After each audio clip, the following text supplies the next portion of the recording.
Jā, mums ir reāls valsts apdraudējums. Mēs varam savienot visu situāciju, kad Putins piedraudējis jau ar legālu likumu, kas ir pieņemts.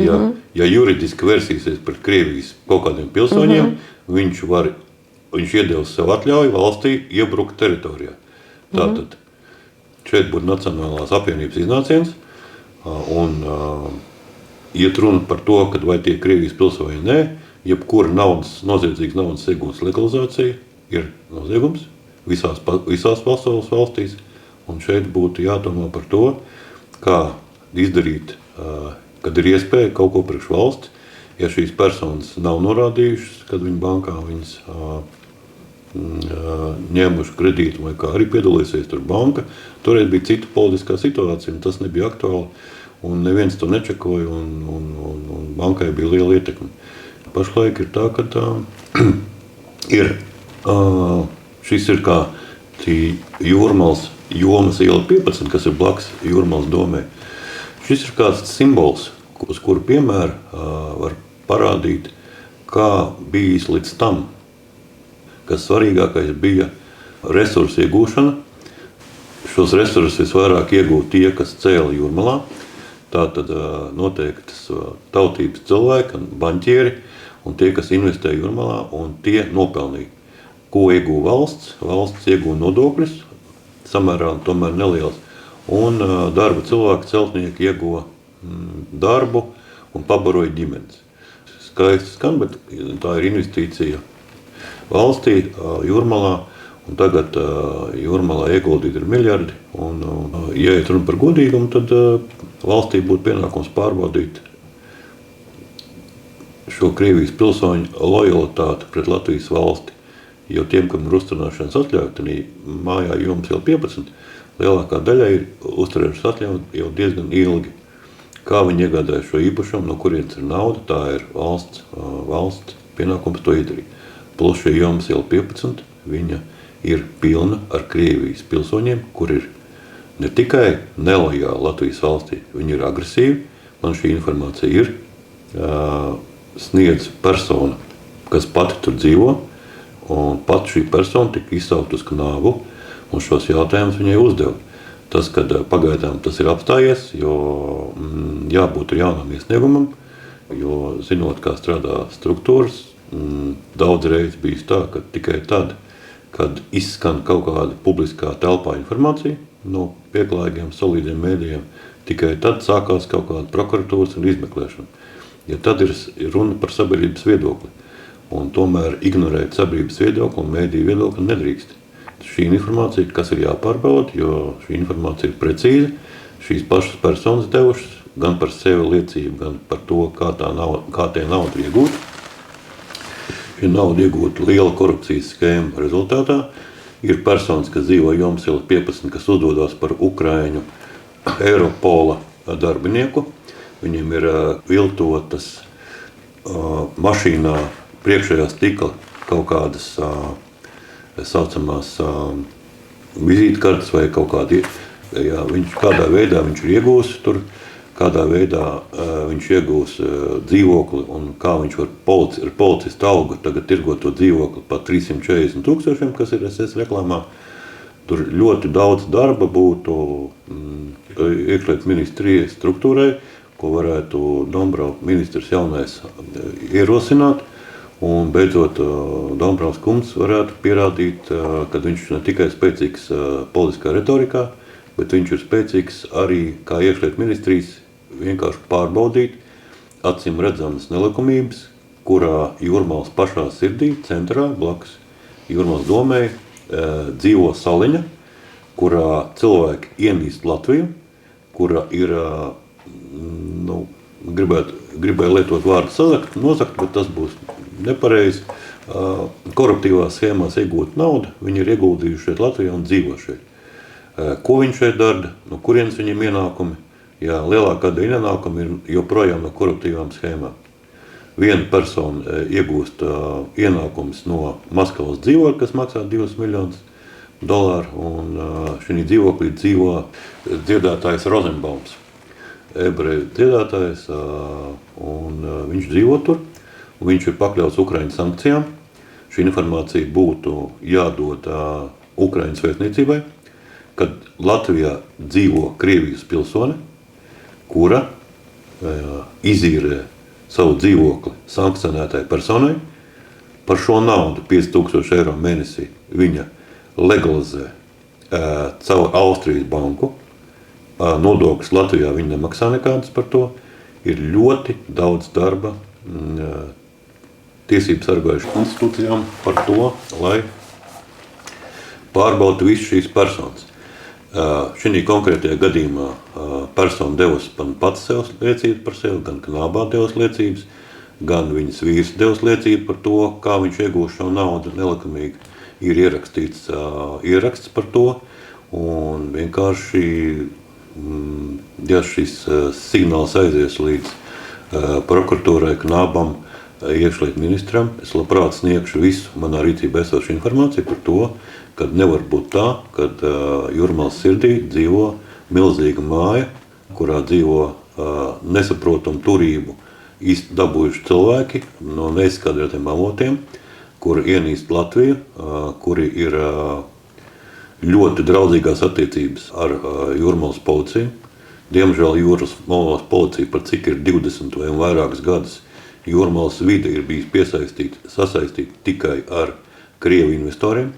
Līdz ar to, diemžēl, arī Jūrmālas dome ir ļoti draudzīgi noskaņota pret Krieviem un Krieviju, bet to atklāt neizrāda. Jūrmālas doma iegūs varu, protams, pateicoties marginālajai publikai, kas aizgājas uz vēlēšanām tikai 30% no visiem. Neviens izņemot viņiem neaizgāja, jo mēģināja sabotēt šīs vēlēšanas. Un rezultātā aizgāja uz vēlēšanām tikai tie cilvēki, kuriem piedāvāja 100 eiro gadā vai 200 eiro gadā kaut kāds pabalsts, un cilvēki tikai materiāli apsvērums spiest, ka viņi nevēlējās strādāt un neko darīt priekš Latvijas un priekš sevis. Viņi vienkārši aizgāja no vēlēšanās un saņēma par to resursus nepelnītas. Līdz ar to faktiski šīs vēlēšanas ir margināļa uzvara, un tas ir mazs Padomju Savienības simbols. Jā, protams, Padomju Savienībā nekādas īstas vēlēšanas nebija, bet tas viss notika saucamā proletariāta interesēs. Tad šeit ir mazs piemērs, kā saucamais proletariāts, kurš ir destruktīva publika, kuriem vienkārši, diemžēl, kāds izdalīs Latvijas pases. Iespējams, ka tas bija Latvijas ceļš. Jā, tā kā mums ir okupācijas sekas nav likvidētas, un ļoti daudz ir darba Latvijā politiķiem, valstsīriem, kas būtu jādara, jo beidzot ir iespēja ne tikai jaukt pieminekļus okupācijas simbols, kas bija ļoti spēcīgs gājiens, paldies mēram, un daudz ir darāmā. Ir, protams, daudz populistisks gājienu, kas ir vajadzīgi, lai ievēlētos, tas ir skaisti, brīnišķīgi, bet ir arī melnais darbs, kas ir neredzams, kas ir darbietilpīgs. Nodokļu maksātāji apmaksā milzīgas algas tiesību sargājušām instancēm. Diemžēl tiesību sargājušās instancēs arī ļoti daudz strādā. Kremlim lojāli cilvēki. Ar šo nekas nav vēl darīts. Beidzot, Dombrovas kundzēm būs iespēja to darīt, jo tradicionāli policijā gāja strādāt tikai cilvēki, kas skatās Krievijas televīziju un mīl Krieviju. Diemžēl tā ir. Un Jūrmālas policijas gadījumā tieši tā arī ir. Es esmu pats jūrmālnieks 30 gadus, šo situāciju monitorēju, un diemžēl tā ir, jo neviens vēl nav izpētījis, kāpēc desmitiem Krievu jaunu meiteņu ņem darbā policijā. Kad 85% no darbinieku vai 90% ir sieviešu, kuras ir ļoti viegli pārliecināt uz emocijām. Viņi skatās Krievijas televīziju un formāli viņi it kā ir Latvijas pusē, bet patiesībā pie jebkurš iesniegums, kas skar kaut kāds Krievijas pilsoņu intereses, un ir konkrēti piemēri, policija vienmēr pieņem Krievijas pilsoņu intereses. Arī šīs mājas Jomas ielas 15, tur ir policija vienmēr ir viņu pusē, tāpēc, ka tādas tradīcijas izveidojušās 20 gadu garumā. Šie cilvēki ir ar naudu, ar resursiem, neierobežotiem resursiem, salīdzināt ar vidējo latvieti, kurš ir masturīgs pārsvarā vai ļoti maz, kurš ir cīnās un audzina daudz bērnu ģimenes un kaut ko.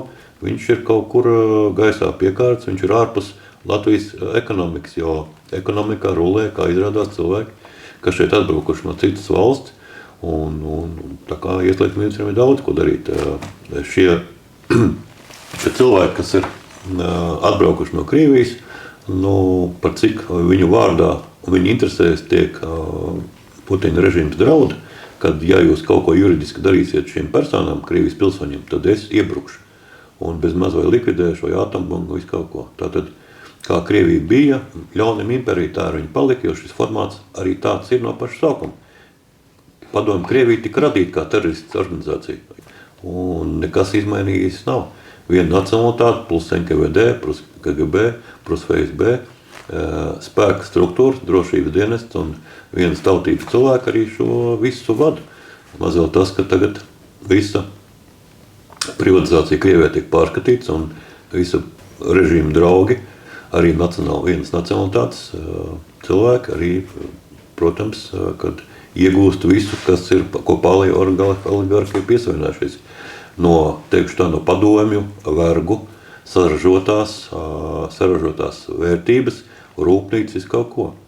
Ko 300 gadu laikā saražoja cariskās Krievijas vergi, dzimtpūšana, to schēma atkārtojās, un tagad viss, ko saražoja padomju vergi, arī te privatizēja konkrētas tautības pārstāvs un saistībā ar šo KGB, FSB, tieši tāpat kā bija 10 gadu laikā, kad bija arī konkrētās tautības revolūcija, 17. gadā, arī viss atkārtos, tā kā vēsture iet pa spirāli.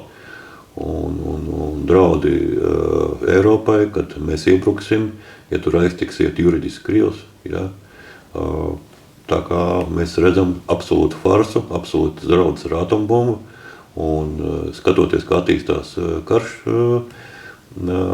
Ukrainā, redzams, ka Krievija atstāja mazākas un mazākas iespējas sev jebkā vispār atrisināt, un nekas izņemot kā neliels atomkarš, Krievija faktiski nevar glābt no krīzes, jo šis ir iekšpolitisks solis, un tas ir milzīgs biznes, kurā dienu pirms kara Ukrainā par gāzi saņem Krievija 300 miljonu eiro katru dienu, otrā dienā pēc kara saņem jau miljards eiro. Tā kā šeit ir milzīgs biznes, un šis politiskais iedomātais publiskā retorika ir izdomājums, jo OPEC maksā Putina režīmam, vēl daudz citi arī maksā, kas iegūs no šī kara. Viņi zina, kad būs karš, kad paaugstināsies visas naudas, kad tagad ļoti veiksmīgi pēc Trumpa varas iegūšanas viņš pārņem šo stafetu un atkal regulē pasaules energo cenas un visas cenas.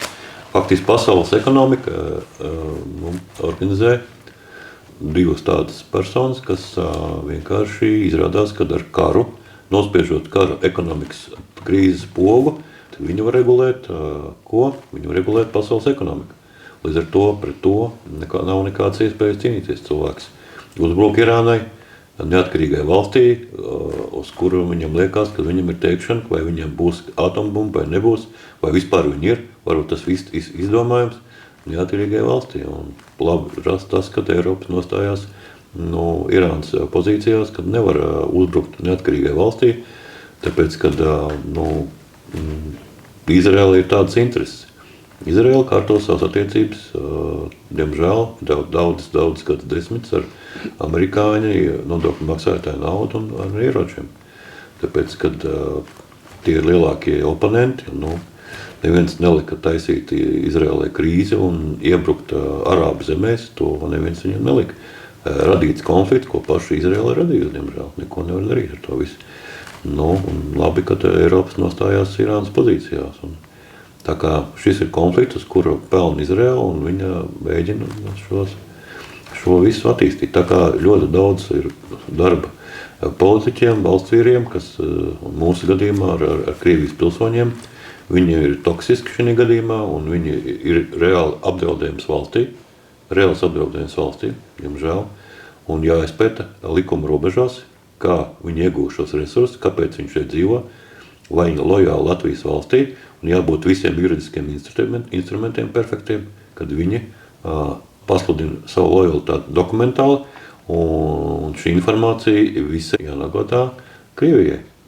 Lai ir tiesa sistēma, viņi izdevīgi piesadzās daudzās tiesvedībās, kur ir vainīgi Krievijas pilsoņi, Viņi piesadzās ar to, ka vairs nav sadarbība. Arī tiesas sistēma daudz ko grēko un neizdara pareizi. Tāpēc, kad katrā individuālā tiesvedībā ir savas kaut kādas tiesas intereses, galīgās patiesības paušanas, ir daudz neizdarības. Arī domāju, ka Nāps varētu strādāt daudz labāk, jo korupcija ir, ja atbild par valsti, tad ir viens, bet korupcija daudz kur citur. Tas darba. Prieks, kad mums ir nacionālisti domājuši jaunais iekšlietu ministrs, kas var pierādīt to, ka politiska retorikā viņš ir ļoti spēcīgs. Tagad varbūt var pirms vēlēšanām karstajā saspīlētajā gaisotnē var pierādīt, ka uz šī viena piemēra jomas jau 15 var pārbaudīt šīs personas un sabiedrībai publiski atskaitīties, kad ir ierosināts. Un pēc kāda laika, pēc gada, var ziņot, ka izrādījās tā un tā. Tā kā vēlreiz atkārtoju, ka šī informācija man ir visi pieejama, es labprāt padalīšos ar jebkuru drošības sargājušo instanci, jo es zinu, ka personi, kas arī sniedz šo informāciju par pārējiem cilvēkiem, kas dzīvo šajā ēkā, kā viņi iegūst šos resursus, ir padalījusies personīgi ar mani. Šī personas arī vīrs pastāstīs, kā viņš ir iegūst Jukasā šo naudu, atmazgājot naudu, pērkot, Jukas pirka kaut kādas preces un pēc tam dabūja apakaļ skaidrā naudu. Un viņš pilnīgi ierakstīts ir, kā viņš 4-5 gadus braukāja pa visu pasauli, kaut ko pirka un veida apakaļ skaidrā naudu. Lidmašīnā pārādāja $10 miljonus, arī mazāk, kur miljonu kaut kur reizi, lai Jukas varētu maksāt īri no skaidras naudas. Tā kā ļoti daudz ko darīt un saprast. Un šī gadījumā tik vienkārši, ka cilvēkiem būs pienākums pierādīt, no kurienes ir šie resursi, no kurienes jūs saņemat naudu. Tas ir nemaz nav sarežģīti. Ja viņiem uzliek par pienākumu, kā likumā noteikts, visiem personām, ne tikai Krievijas pilsoņiem, ir jāpierāda, kur jūs dabājāt naudu. Tad vietējā mūsu pilsoņus un publika represē, bet atkal Krievi ir nostādīti prioritātā lomā. No viņiem neviens neko neprasa. Viņi rūtās prioritāti, jo sabiedrība ir nogurusi no šīs politikas, kas ir kaut kāda pārsvarā darbība imitācija. Ir spējīgi politiķi, ir labi valsts vīri, bet, diemžēl mums ir sistēma, kurā milzīgi ietekmi ir pro-oligarhiskiem spēkiem. Un viņa iespējas ir milzīgas, un bijušiem čekistiem ir privileģēts iespējas Latvijā nodarboties ar biznesu. Latvija nav nekādi ierobežojusi šo personu biznesa iespējas. Nav nevienas pat lūgts skaidrojums, vai Latvijai ir tiesības Eiropas Savienības juridiskā telpas izpratnē vispār ierobežot šo personu tiesības. Nekas nav darīts. Tāpēc, kad viņi ir privileģēti, tāpēc, ka viņiem ir ietekmi, tāpēc, ka viņiem ir informācija varbūt par kaut kādiem politiķiem, ļoti ir saspēlēta situācija, kad tas politiskais spēks, kas varētu atklāt, pateikt par savām politiskām idejām, es domāju, viņš ļoti patiks sabiedrībai. Tikai tā ir bīstama lieta, jo visi prokrieviskie spēki ir saistīti ar spēcdienestiem Krievijas, un daudz spēcdienesti ir regulē Krievijas viena no lielākās, daudz lielāko kriminālu grupējumu darbības, un daudz no šiem kriminālu grupējumiem Krievija regulē Latvijas kriminālas autoritāšu darbības. Līdz ar to ir ļoti daudz ko darīt, vienkārši tas ir bīstami, ļoti bīstami. Tagad ir iespēja kaut ko darīt, sākt kurpulos pārbaudīt, lai personas beidzot nes kaut kādu atbildību, jo nesen bija gadījums, kad viena krimināla autoritāte vienkārši pļauniekos nošāva, un tāpēc, kad acīm redzot, viņš daudz ko zināja, kā izveidojas šī krimināla grupējuma ietekme Latvijā. Tāpēc arī viņš tika nošauts un viss. Šīs ir saistībā ar Bunkus lietu, advokātu, kurš uzskata, ir ļoti varonīgi rīkojies. Viņš nav pabaidījies no monošefa, kurš savu visu kapitālu ir uzbūvējis uz tautas nodzirdīšanas rēķina. Jā, un viņš nav pabaidījies. Viņu kā jurists, kā advokāts rosināt tiesā atbildēt viņam. Protams, kad manam tas nepatika, un viņš Citi cilvēki par tādu līdzīgu noziegumu saņem 25 gadu cietumā par organizāciju. Viņš pirmā instancē saņem 15. Cerams, ka šī kļūda tiks izlabota. Un šie milzīgie īpašumi, kas viņa rīcībā, kas ir arestēti 60 un vairāk, šie milzīgie, varbūt pat miljardu vairāk vērtībā, šie visi īpašumi ir nopelnīti pilnībā kontrolēt alkohola tirgu. Un nevienam neļaujot iekšā. Jā, tā kā daudz ko darīt un tikai uz tautas nodzirdīšanas rēķina šī kapitāls tiek iegūts. Bet tādā plašā kontekstā valstiski domājuši cilvēki nav, jo tieslietu sistēma strādā šauri un viņiem interesē savus likumus kaut kāds, bet plašāk tas netiek skatīts. Varbūt arī Bumberang tāds likums iedarbojās, ka persona, kas tik daudz ir kaitējis Latvijai un tik daudz darījis, teiksim, nelabu Latvijai, beidzot kaut kā liktenis iegrozījās, ka viņš sēž ieslodzījumā, ne pie kā viņš nav vainīgs. Un tie ir visādi tā kā tipiska tāda retorika. Tā kā cerams uz tiesu sistēmu, kad vainīgie tiks sodīti un kaut kāds taisnīgums tiks realizēts. Gribētos kaut kādu vēstījumu nodot sabiedrībai, kad ir daudz lietas, ko mēs nezinām. Un sabiedrībai arī būtu lūgums dalīties ar informāciju par to. Un tas būtu valsts uzdevums, lai cilvēki nebaidītos no kaut kāda soda vai atriebības. Viņi var sniegt informāciju par to, ko viņi redz, ko viņi dzird, kas ko runā, tāpēc, kad tas ir daļa no okupācijas seku likvidēšana, tāpēc, kad 500,000 Latvijā cilvēki ienīst Latviju. Kāpēc? Jājautā ir politiķiem, jājautā, kāpēc nav nekas darīts, lai juridiski radītu piegājienu un schēmu, ka cilvēki nevar tik atklāti rīkoties. Un tas, par ko viņi balso, redzēt kā saskaņas centra gadījumā, kas veidots pēc Krievijas polittehnologu uzdevumā, 5 partijas tiek apvienotas un iztaisīts saskaņas centrs. Rezultātā Krievi iebuka Ukrainā, Krievi gaidīja, kad saskaņas centri pateiks Rasiju period. Vēlētāji to nesagaidīja, un kas notika ar saskaņas centru, viņi nav. Tātad tas vēl viens pierādījums, kad 500,000 krieviski runājuši Latvijā, ienīst Latviju un gaida tankus. Ko mēs ar to darīt? Ko mēs esam darījuši? Kāpēc par to neviens nerunā? Ļoti maiga retorika,